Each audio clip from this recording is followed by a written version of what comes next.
All right, Football at 4, and it is powered by the Inside the Birds podcast. It's brought to you by PropSwap, America's sports betting marketplace. Sell your sports bets, take your profit. Find out how.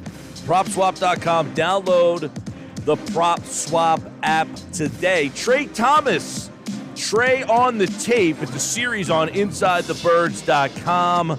We're going to get into it. What he learned about the Eagles' run game, offensive line. I've talked a lot about the offensive line. I'm very interested to hear about Trey's takes. Do the Eagles need to get an offensive lineman in the first round? What has he seen? Trey on the Tape, and he joins me right now. Talk a little football at 4 here on the Sports Bash Live on 97.3 ESPN. Trey Thomas, welcome, man. How are you?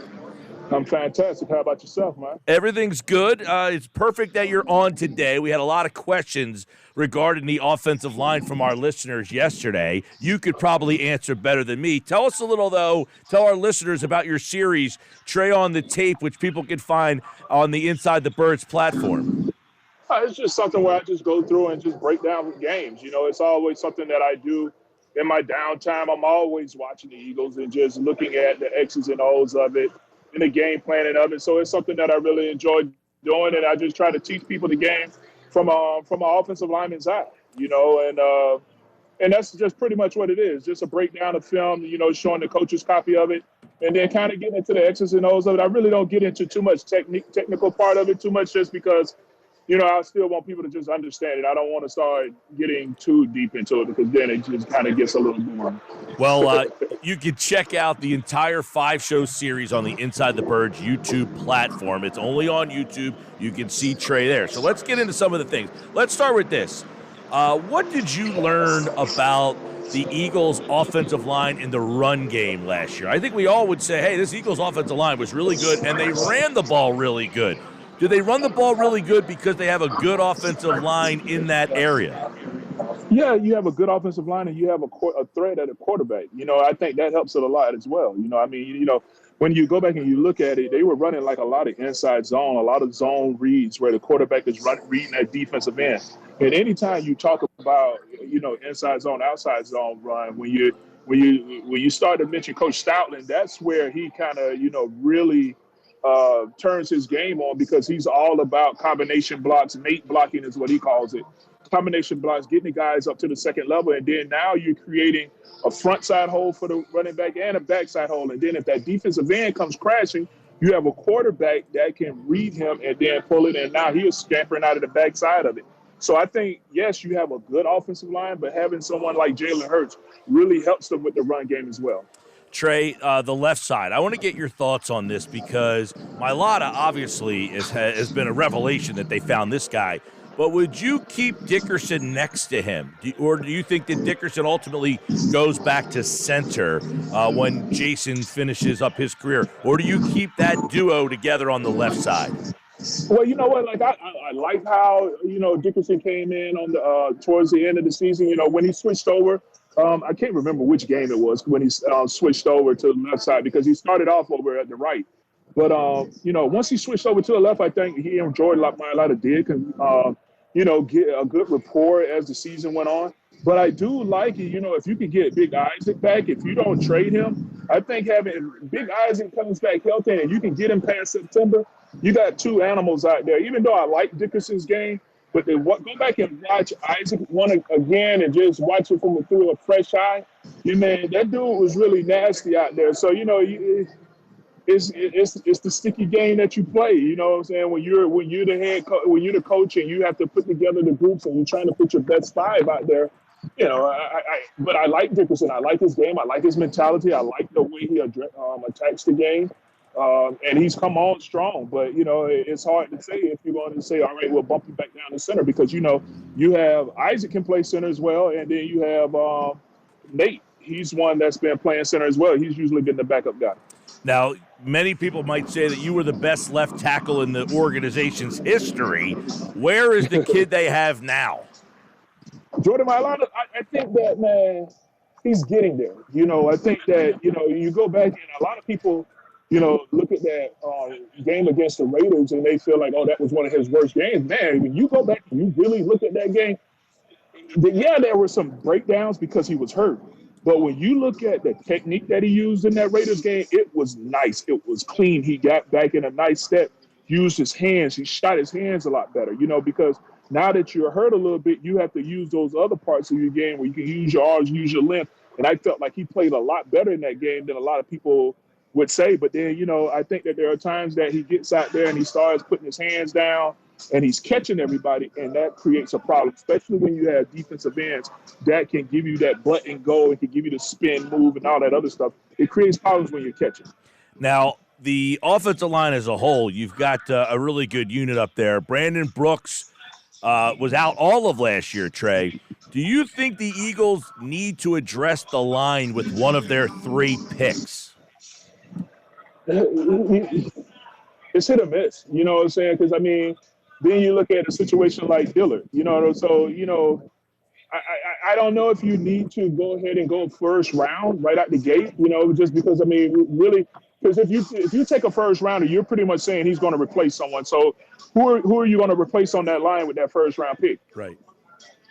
I personally agree with you. I think they have, do you like the depth that they have? And because they're going to have to make a decision. What did they with Sayamala? Or if Kelsey comes back, right, he's going to play center. Then what are you going to do with Dickerson, Sayamala? Does somebody sit? Does somebody move to right guard? How do you handle that?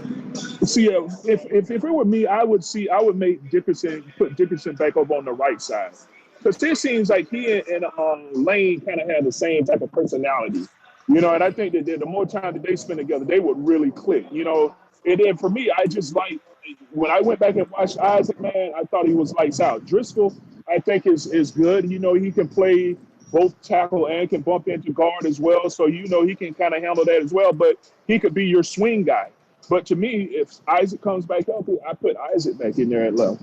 And then, let Dickerson battle it out over at right guard and see who comes out of that. But I like Dickerson's game.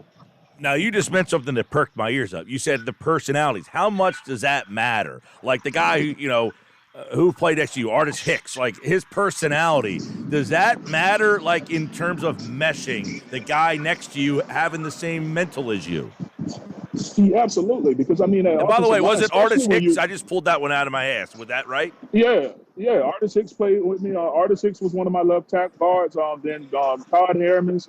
Doug Brzezinski, John Welber, and Jermaine Mayberry.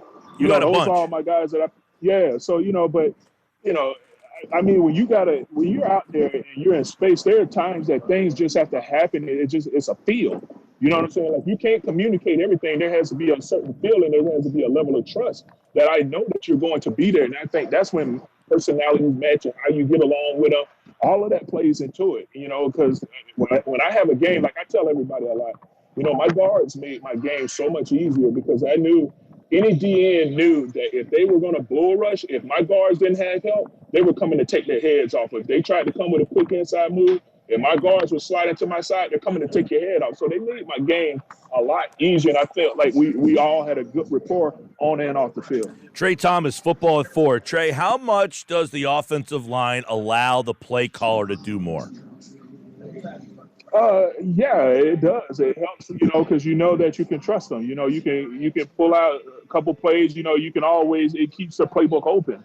You don't have to limit yourself. I think that definitely helps, especially when you know that you have guys that can quick set, that can give you the 7-step drop, they can do the play action. They don't give away their pass. The main thing when it comes to that, when you're talking about offensive line play, is do they give away run versus pass with their stance? And if you got an offensive line that doesn't give away anything, then now that just opens up your playbook because then, you can set guys up with certain different things and, it just takes off from there.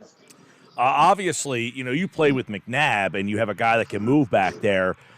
Should the Eagles change how they design protections, or do they, because Jalen Hurts is the guy, the quarterback? You're not going to – it's all the same. You know what I'm saying? I know a lot of people be like, well, hey, move the pocket. Let's go those sprint protections. And, that's cool, but at the end of the day, you're still going to get 5-step drops. You're still going to get 7-step drops. You're going to have man. You're going to have slides. So that's just the standard of what's going on in football. You're not going to change it much more than what it already is. Even if, when it's 3rd and 10, 3rd and 15, shit, you're not – I'm sorry, my bad. Sorry about that. You go. I mean, you're not calling a play action. I mean, you know what I'm saying? It's 3rd and 15. You need to call a 7-step drop, a 5-step drop. So as long as these guys can protect and do what they need to do, you'll be good. Now, I think that what Jalen's athleticism helps him is when there's a breakdown, when someone comes free, when he can scramble and get out of there. Yeah. So Russell Wilson gets traded today. You saw that, right? He's in Denver now. That just happened. Aaron Rodgers has decided he's going to stay in Green Bay. So really the NFC has Aaron Rodgers, and then there's a pretty big drop-off, I guess, to the next guy. If Philadelphia could make a call for Watson, should they be in play for that? Or do you just not get involved? I think I'm good with Hurts. I mean, I think I put more talent around him. And you just ride out with Hurts. I know a lot of people were high on, hey, Russell Wilson. And, to me, with the way this offense is designed, I wouldn't have seen Russell Wilson making it through the season with us. Just because, you go back and you see how much the quarterback is running. And yeah, Russell Wilson is a scrambler as well, but he's getting up in age, so he can't take the beating that Hurts was taking out there. I mean, you go back and you look at the game against Tampa Bay, he had 8 rushes on a bad ankle or whatever it is he had to have surgery on once the season was over with, and they still ran him. So, I think that if you put a little bit more talent around him, just continue to build a good arsenal around him, and you make sure that your line is tight and he can trust the protection. Yeah, I think that Jalen will take off. Now, obviously, you got Smith. He's a rookie. Rager's been a disappointment. Watkins was a nice player. Goddard, very solid at tight end. Are they one wide receiver on offense? Do they just need one wide receiver to kind of take this offense to another level? Is that all they need on the offensive side of the ball? I don't know. You can never have too many weapons, I guess. Another good receiver would be perfect. Of course, you could. The more weapons you have out there, that receiver is all good.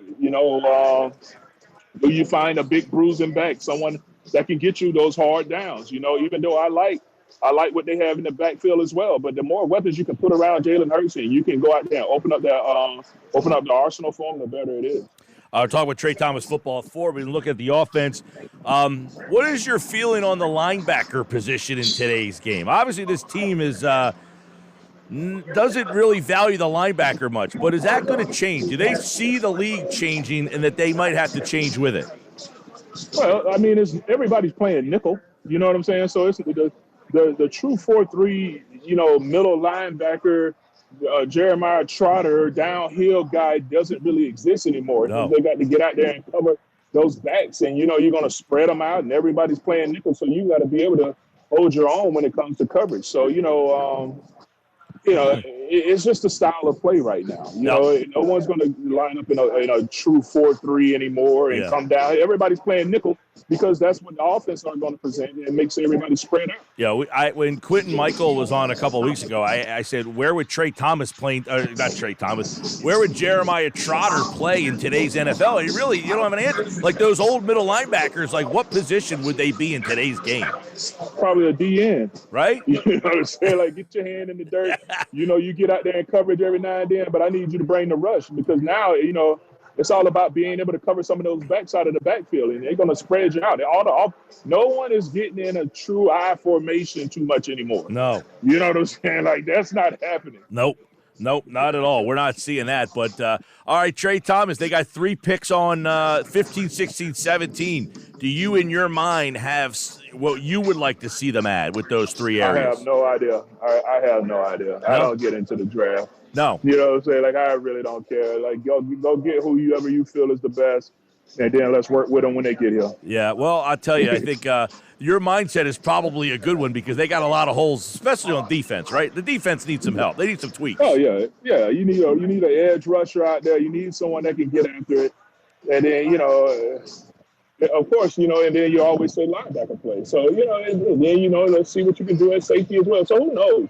I really don't get into the draft just because it's such a crapshoot. You just really never know how everybody's going to produce. Now, speaking of the draft, I'll never forget 1998. I was playing basketball. Now I went to West Virginia. I'm in Morgantown, West Virginia, playing basketball. We had the draft on the radio, and the Eagles pick came up. We all thought it was going to be Randy Moss.